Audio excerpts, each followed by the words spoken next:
காலை ஜெபத்தின் மூலம் உங்களை சந்திப்பதில் மிகுந்த மகிழ்ச்சி அடைகிறேன். காலையில் எழுந்ததும் நம்மளுடைய முகத்தை கழுவுறோம், குளிக்கிறோம், நம்மளுடைய உடைகளை ரொம்ப சுத்தமாக வைத்துக்கொள்ளணும் அப்படின்னு நினைக்கிறோம். ஏன் நம்மளுடைய உடையில் கொஞ்சம் அழுக்கு இருந்தாலும் பரவாயில்ல, அப்படியே இருக்கட்டும் அப்படின்னு நம்ம விட்டு விட மாட்டோம், அப்படி தானே? அதை தண்ணீரில் போட்டு கழுவுவோம், அழுக்கு போக வேணும், சுத்தமாக வேண்டும் அப்படின்னு சொல்லி நம்ம நினச்சி பண்ணுறோம், அப்படி தானே? ஒரு நாள் ஒரு வீட்டில் அம்மா துணியை வாஷிங் மிஷினில் போட்டு கழுவி கொண்டு இருக்கிறாங்க. அப்போது அந்த வீட்டில் இருந்த ஒரு சிறிய குழந்தை கேட்டுது, அந்த ட்ரெஸ்ஸை ஏன் திரும்ப திரும்ப வாஷ் பண்ணுறீங்க, அது ஏற்கனவே க்ளீனாக தானே இருக்குது அப்படின்னு சொல்லி அந்த குழந்தை கேட்டுச்சான். அதுக்கு அந்த அம்மா என்ன சொன்னாங்க அப்படின்னா, இது வெளியிலேருந்து பார்த்தா அது க்ளீனாக தெரியும், ஆனால் அதில் கண்ணுக்கு தெரியாத அழுக்குகள் இருக்கலாம், அதனால தான் நான் வாஷ் பண்ணுறேன் அப்படின்னு சொல்லி அந்த அம்மா அந்த குழந்தைகிட்ட சொன்னாங்களாம். அந்த வார்த்தையிலேருந்து நமக்கு என்ன புரியுது அப்படின்னா, நம்மளுடைய வாழ்க்கையிலும் சில விஷயங்கள் வெளியிலேருந்து பார்க்கும்போது சரியாகத்தான் இருக்கும். சில நம்ம போடுற நல்ல ட்ரெஸ்லாம் ஒன் டைம் தான் நம்ம எங்கேயாவது வெளியே போயிட்டு இருப்போம், அவ்வளோ அழுக்கு இருக்காது, பட் இருந்தாலும் நம்ம வாஷ் பண்ணுவோம். ஏன் அப்படின்னா அது அதில் ஸ்வெட்டிங் ஸ்மெல் இருக்கும், வேர்வை ஸ்மெல் இருக்கும், அதனால நம்ம வாஷ் பண்ணணும்னு நினைக்கிறோம். இதே மாதிரி தான் நம்மளுடைய வாழ்க்கையிலையும் சில விஷயங்கள் வெளியிலேருந்து பார்க்கும்போது சரியாக தான் இருக்கும். நம்ம சிரித்து கொண்டு இருக்கலாம், எல்லாரிடத்துலையும் நல்லா பேசி கொண்டு இருக்கலாம், நம்மளுடைய வாழ்க்கை நல்லா போய்கொண்டு இருப்பது போல இருக்கலாம். ஆனால் நம்மளுடைய உள்ளத்திற்குள்ள சில கவலைகள் இருக்கலாம், சில பயங்கள் இருக்கலாம், சில கசப்புகள் இருக்கலாம், சில தவறான எண்ணங்கள் இருக்கலாம், இல்லை சில வார்த்தைகள் நம்முடைய மனதை காயப்படுத்தி வைத்திருக்கலாம். மற்றவர்களுக்கு தெரியாமல் இருக்கலாம், ஆனால் தேவனுக்கு தெரியும். ஆண்டவர் இருதயத்தை பார்க்கிற தேவன். மனுஷங்களோ முகத்தை பார்ப்பாங்க, ஆனால் என் தேவனோ இருதயத்தை பார்க்கிற தேவனாக அவர் காணப்படுகிறார். சுத்திகரிப்பதற்காக தம்முடைய வார்த்தைகளை நம்முடைய வாழ்க்கைக்குள் கொண்டு வருகிறார். அதான் இங்கே ரொம்ப முக்கியம். யோவான் 15ஆம் அதிகாரம் 3ஆம் வசனத்தில் சொல்லப்பட்டிருக்கு. என்ன சொல்றாங்க அப்படின்னு பாருங்க. நான் உங்களுக்கு சொன்ன உபதேசத்தினாலே நீங்கள் இப்பொழுதே சுத்தமாக இருக்கிறீர்கள் அப்படின்னு சொல்லப்பட்டிருக்கு. இதுல என்ன அப்படின்னு பாருங்க. நான் உங்களுக்கு சொன்ன உபதேசத்தினாலே, அதாவது ஆண்டவருடைய வார்த்தையினாலே நம்ம சுத்திகரிக்கப்படுகிறோம் அப்படிங்கிறது இங்கே அழகாக அங்கே சொல்லப்படுது. நம்ம ஒரு துணியை வாஷ் பண்ணும்போது தண்ணீர் அதில் மேலே இருக்கக்கூடிய அழுக்கு என்ன பண்ணுது, அகற்றுது.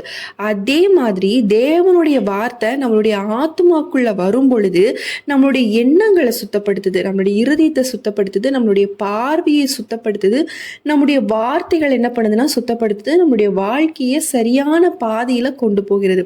சில நேரங்களில் நம்ம வேதத்தை படிக்கும்போது ஒரு வசனம் நம்மளை என்ன பண்ணணும்னா ரொம்ப கம்ஃபர்ட்டாக பண்ணும். இன்னொரு நாள் அதே வேத வசனம் நம்மளுக்கு என்ன பண்ணணும், நம்ம செய்கிற தப்பை சுட்டி காமிக்கும். இந்த எண்ணத்தை நீ விட்டு விடணும் அப்படின்னு சொல்லும். இந்த கசப்பை உன் இருதயத்திலேருந்து வைத்து கொள்ளாத, பயப்படாத, மன்னிச்சிரு, என்னை நம்பு, என்னுடைய வழியில் நட, இப்படி பல வார்த்தைகள் நம்ம இடத்துல பேசும். அந்த வார்த்தை சில நேரங்களில் நமக்கு பிடிக்காம கூட காணப்படலாம், ஆனால் அது நம்ம காயப்படுத்துவதற்காக அல்ல, அது நம்மை சுத்திகரிப்பதற்காக அப்படிங்கிறத நம்ம புரிஞ்சுக்கணும். ஒரு துணியை வாஷ் பண்ணும்போது அதில் இருக்கும் அழுக்கு வெளியே வர வேண்டும் அப்படின்னு சொல்லி நம்ம நினைக்கிறோம்ல, அதே போல தேவனுடைய வார்த்தை நம்மளுடைய உள்ளத்திற்குள் போகும்போது நமக்குள்ள மறைந்து கிடக்கும் சில விஷயங்களை அது வெளிச்சத்துக்கு கொண்டு வரும். அப்போதான் நம்ம உணர்வோம், ஆண்டவரே இந்த விஷயம் என்னுடைய வாழ்க்கையில இருக்கக்கூடாது, இந்த கோபத்தை நான் விட்டுவிட வேணும், இந்த பயத்தை உங்களுடைய கையில நான் ஒப்பு கொடுக்க வேணும், இந்த கவலையை நான் சுமக்க வேண்டியதில்லை, இந்த பழைய காயத்தை நான் பிடித்து கொண்டு இருக்கக்கூடாது அப்படின்னு சொல்லி நம்ம நினைப்போம். பார்த்தீங்களா, அதுதான் அந்த சுத்திகரிப்பு. தேவன் நம்ம குற்றவாளி ஆக்குவதற்காக தம்முடைய வார்த்தையை அவர் கொடுக்கல, நம்ம இன்னும் அழகான பாத்திரமாக மாற்றுவதற்காக கொடுத்திருக்கிறார்.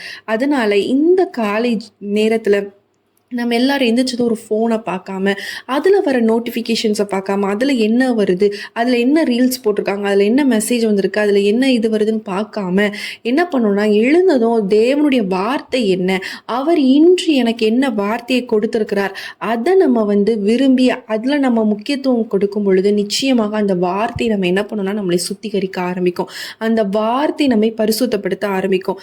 இந்த நாளில் நம்ம அந்த ஒரு ப்ராக்டிஸ்க்கு நம்ம கொண்டு வரணும். ஆண்டவரே, எல்லாருமே நம்ம ஜெபிப்போம், கண்களை மூடி நம்ம ஜெபிக்கலாம். ஆண்டவரே, இந்த நாளில் கர்த்தாவே உம்முடைய வார்த்தை என்னை சுத்திகரிக்கும்படியாக நான் ஜெபிக்கிறேன். காலையில் ஆண்டவரே ஸ்தோத்திரம், நான் எல்லா வேலைகளும் செய்கிறேன், உலக வேலைகள் எல்லாவற்றையும் நான் செய்கிறேன் சுவாமி. அப்பா ஆண்டவரே ஸ்தோத்திரம், என்னை அறியாமல் சில பாவங்கள் கூட எனக்குள்ளாக ஒட்டி இருக்கலாம். தகப்பனே, இந்த நேரத்தில் நான் அது எல்லாவற்றையும் உங்களுடைய சமூகத்தில் ஒப்பு கொடுக்குற ராஜா. அப்பா, நீங்கள் என்னை கழுவி சுத்திகரிங்க, உங்களுடைய வார்த்தையை கொண்டு அந்த கழுவுங்கப்பா. என்னுடைய ஒவ்வொரு இருதயத்தில், என்னுடைய சிந்தனை மண்டலங்களில் அப்பா, என்னுடைய செய்கையில், என்னுடைய இருதயத்தில் அப்பா ஆண்டவரே ஏதாவது தவறான எண்ணங்கள் இருக்குமானால் இயேசுவே நீர் இந்த நேரத்தில் அதை எல்லாவற்றையும் ஆண்டவரே நீர் அகற்றி போட வேண்டுமாறு நாங்கள் ஜெபிக்கிறோம் கர்த்தாவே. உம்முடைய கரம் எங்களோடு கூட இருந்து எங்களை தாங்கட்டும். இந்த நாள் இந்த காலை பொழுது ஆசீர்வாதமாக மாற்றுவீராக. ஆண்டவரே உம்முடைய கரத்தில் ஒப்பு கொடுத்து ஜெபிக்கிறோம். நீங்கள் பொறுப்படுத்திக் கொள்ளுங்க, வழி நடத்துங்க. இயேசுவின் நாமத்தில் ஜெபிக்கிறோம் நல்ல பிதாவே, ஆமேன். இந்த நாளிலும் ஆண்டவருடைய வார்த்தையை முக்கியத்துவம் கொடுங்க.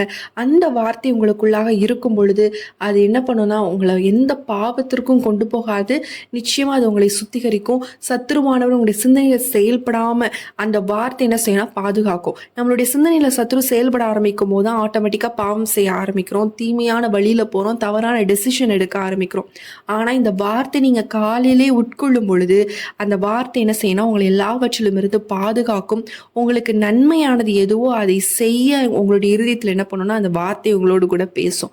அதனால் அந்த வார்த்தைக்கு, அந்த ஜீவனுள்ள வார்த்தைக்கு நம்ம முக்கியத்துவம் கொடுக்கும் பொழுது நிச்சயமாக உங்களுடைய வாழ்க்கை ஆசீர்வாதமாக மாறும். இந்த ஜெபம் உங்களுக்கு ரொம்ப பிரயோஜனமாக இருந்துச்சுன்னா கண்டிப்பாக கமெண்ட் செக்ஷனில் சொல்லுங்கள், அநேகருக்கு ஷேர் பண்ணுங்கள். புதுசாக பார்த்துட்ருக்கீங்க அப்படின்னா நம்மளுடைய சேனலை சப்ஸ்கிரைப் பண்ணிக்கோங்க. தினமும் காலை 5:30 மணிக்கு நம்ம இந்த ஜெபத்தை போட்டுட்ருக்கோம். ஸோ எங்களோடு கூட இணைந்து ஜெபிங்க. கர்த்தர் நிச்சயமாக உங்களை ஒவ்வொருத்தரையும் ஆசீர்வதிப்பாராக. உங்களுக்கு ஜெப குறிப்புகள், ப்ரேயர் பாயிண்ட்ஸ் இருக்கும் அப்படின்னா ஸ்க்ரீனில் தெரியக்கூடிய வாட்ஸ்அப் நம்பருக்கு மெசேஜ் பண்ணுங்கள் அல்லது வாய்ஸ் நோட் பண்ணுங்கள். கண்டிப்பாக நாங்கள் உங்களுக்காக ஜெபிக்கிறோம். மீண்டும் உங்களை அடுத்த ஒரு ப்ரேயர் வீடியோவில் சந்திக்கிறேன். கர்த்தர் உங்களை ஆசீர்வதிப்பாராக. ஆமேன்.